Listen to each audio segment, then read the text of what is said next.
Hello সবাইকে, প্রেততত্ত্ব চ্যানেলে সবাইকে স্বাগত জানাই। আজকের নিবেদন অশরীরীর ডাকে।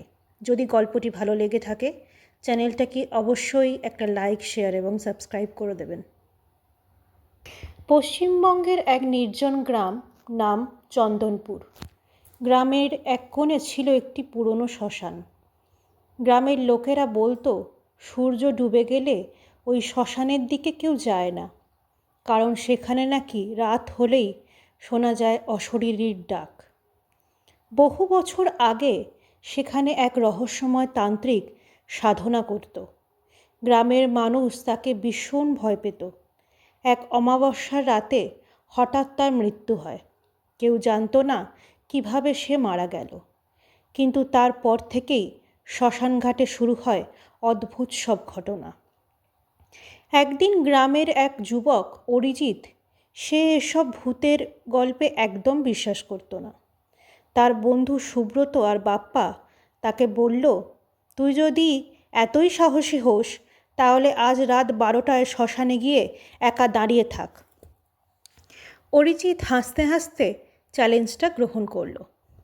রাত 12টা বাজতেই সে একটি টর্চ আর মোবাইল নিয়ে শ্মশানের দিকে রওনা দিল। চারিদিকে কুয়াশা, ঠান্ডা বাতাস আর দূরে কুকুরের অদ্ভুত ডাক। শ্মশানের ভেতরে ঢুকতেই হঠাৎ তার টর্চটা নিভে গেল। চারিদিকে ঘন অন্ধকার। হঠাৎ সে শুনতে পেল কারো ধীরে ধীরে হাঁটার শব্দ।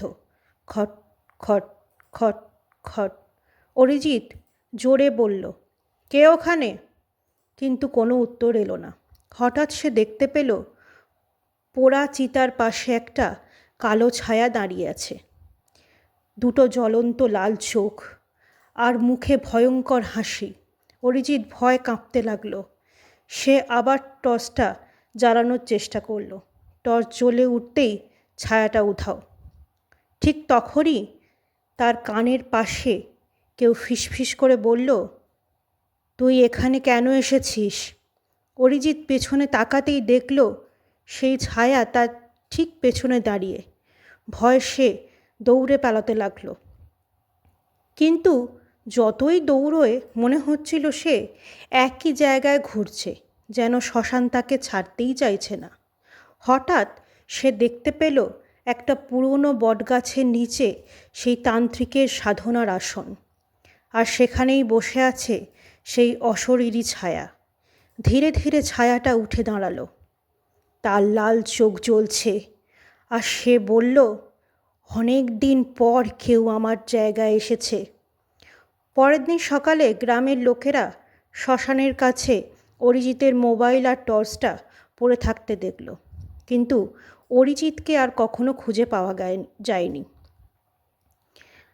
আর আজও গভীর রাতে শ্মশানের দিক থেকে শোনা যায় কারো আতঙ্কে ভরা চিৎকার। আজকের গল্পটি যদি আপনাদের ভালো লেগে থাকে তাহলে কমেন্টে কিন্তু অবশ্যই জানাবেন।